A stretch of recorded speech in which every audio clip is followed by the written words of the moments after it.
আটাৰ এই নিমখীয়া ৰেচিপিটো বনাবৰ বাবে মই আটা লৈছোঁ 1 বাটি। তাত মই নিমখ দিছোঁ প্ৰায় আধা চামুচ, বেকিং সোডা দিছোঁ সৰু চামুচেৰে 1 চামুচ, এয়া কালজিৰা দিছোঁ আধা চামুচ সৰু চামুচেৰে, ঘি মই প্ৰায় দিম ইয়াতে 2 চামুচ,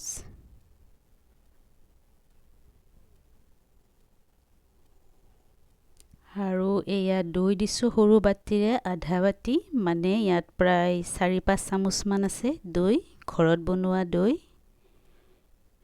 এতিয়া অকমানকৈ পানী দি আমি আটাখিনি লাহে লাহে মঠি ল'ম।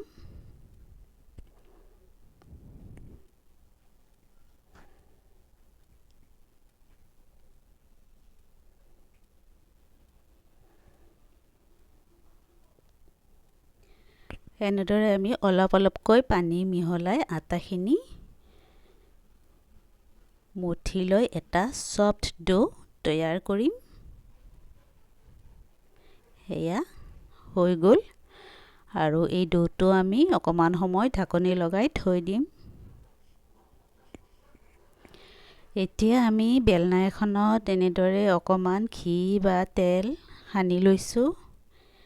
তাৰ পাছত আমি ইয়াৰে পৰা আমি সমানে 2 ভাগ কৰি লৈ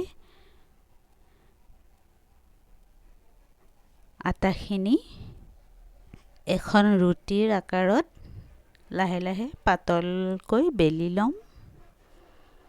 বৰ বেছি পাতল কৰিব নালাগে।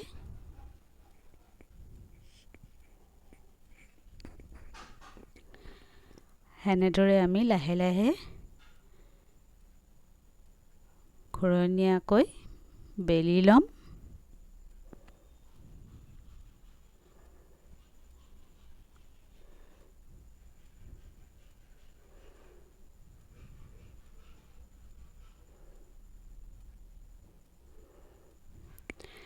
এতিয়া আমি পাতল চুৰি এখনেৰে 4-কোণীয়াকৈ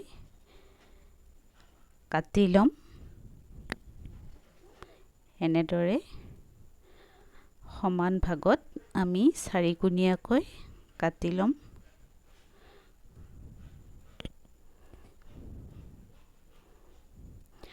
এই ৰেচিপিটো বনাবলৈ বৰ বেছি সময় নালাগে আৰু খাবলৈ ভাল লাগে। কেতিয়াবা চাহৰ সৈতে খাব পাৰে, আৰু বৰ বেছিকৈ বনাই থ'ব নালাগে। 1 বাটি আটা ব্যৱহাৰ কৰি আপোনালোকে 4-5 জন মানৰ কাৰণে বনাব পাৰে।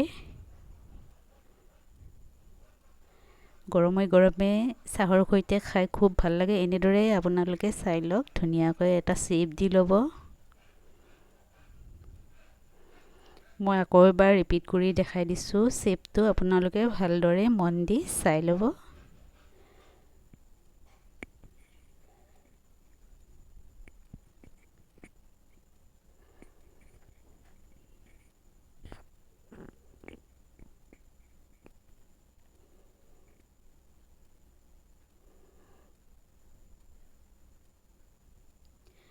এনেদৰে ভালদৰে শ্বেপটো বনাই ল'ব।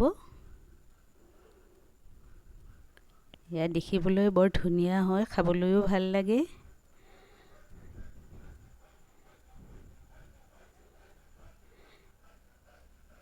এয়া মোৰ প্ৰায় হৈ গ'ল।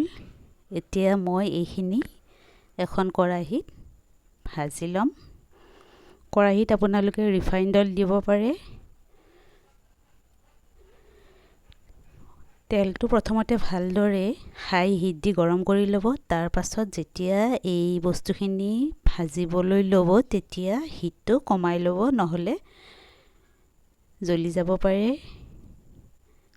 এনেদৰে লো হিটত কমকৈ আপোনালোকে ভাজি ল'ব।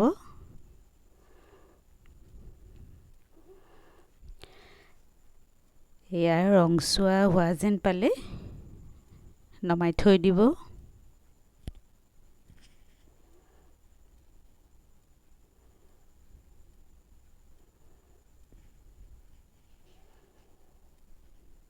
এনেদৰে মই বাকীকেইটাও দি লৈছোঁ অলপ অলপকৈ আৰু লাহে লাহে কম জুইত ৰংচোৱা হোৱালৈকে লুটিয়াই ভাজি লৈছোঁ।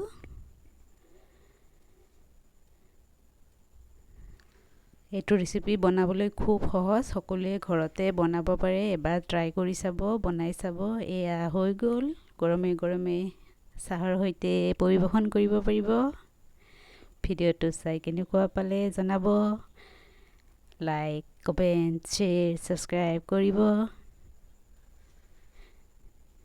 আৰু ভিডিঅ'টো আৰম্ভণিৰ পৰা শেষলৈকে চোৱাৰ বাবে